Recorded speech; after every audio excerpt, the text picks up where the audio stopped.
Welcome to this episode of YouTube. We continue to post updates on Bolt's logs at wolf.org. Essentially, we're not seeing any improvement on that hind end instability.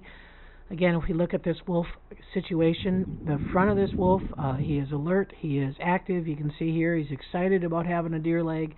He's mentally all there. It's just he doesn't have any strength in his back leg. So one of the tests that we're looking for, the degenerative myelopathy, came back normal, meaning that he does not have the mutated genes that predisposes him to that condition. So the veterinarians are working on, again, narrowing down what's treatable, what's not treatable, what can be tested, and the main responsibility I have under the Animal Welfare Act is that, again, if there's going to be a test, especially an invasive test, there needs to be a potential outcome. And so then, unfortunately, we're at the point where the main things left would just be testing to gain knowledge. They wouldn't be testing to treat his condition. So I'll keep you posted on the wolf logs about where he's at, but like I said, our job right now is to maintain his behavioral health, to maintain his social interactions. We're not putting him in with Grizzer or Denali because, again, you know, he's vulnerable, and what we know about the instability on his back legs is that he kind of panics if things come towards him. Ravens, even staff working too fast with rakes or scat buckets can kind of be intimidating to him. So we certainly want to keep him in a calm state and not in a panic state. So we've had a change in retirement since last week's YouTube.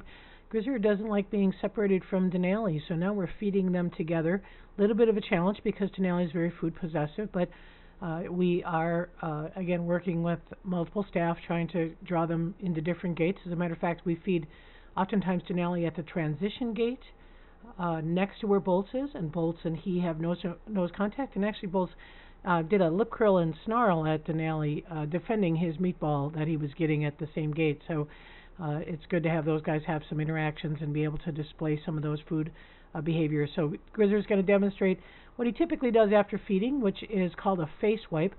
We are running out of snow here. We've had some warmer than average November temperatures, but they like to clean their face by wiping it in the snow. And another behavior we witnessed, which was really amazing, is an RLU, or raised leg urination. You can see he's standing, supporting his full weight on that back right leg, and then he's going to scrape the ground to broadcast his scent. Those are great behaviors, mentally very stimulated by living with Denali and scent marking.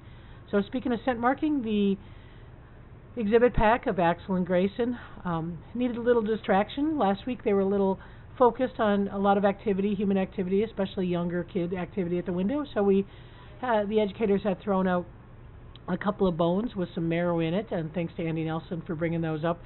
And that is a great distraction. Goes right out what we call the enrichment window and gives the wolves something else to focus on rather than movement within the building. So scent rolling is an interesting behavior. It certainly is theorized that wolves will roll on something unfamiliar. We had this happen last week. I gave some moose that they don't get moose very often, and Axel scent rolled on the moose and wore meat on down his neck. But scent rolling makes you a little bit vulnerable, and you can see Grayson does a little snap towards Axel because when you're on your back in a subordinate posture, other wolves can take advantage of you. So it's certainly something that you will see a little bit more threat behavior coming out of a scent roll. But again, this is Grayson, and Grayson highlighted that darker precaudal scent gland is one of the ways that you can kind of tell them apart. This is another behavior that we have as far as marking, and that's a defecation to mark object, maybe marking a trail. Oftentimes, if you're in the woods walking, you might see where 2 or 3 trails link up, that wolves will mark there and overmark and frequently defecate in the same spot to, again, mark that trail.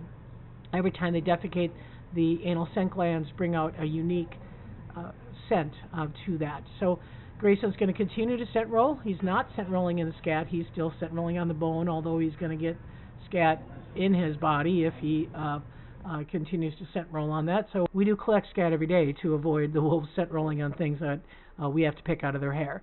So as far as bolts, I'll keep you updated. We do post that at wolf.org under the meet our wolves section, and you can go right to Boltz's logs to see our recent updates.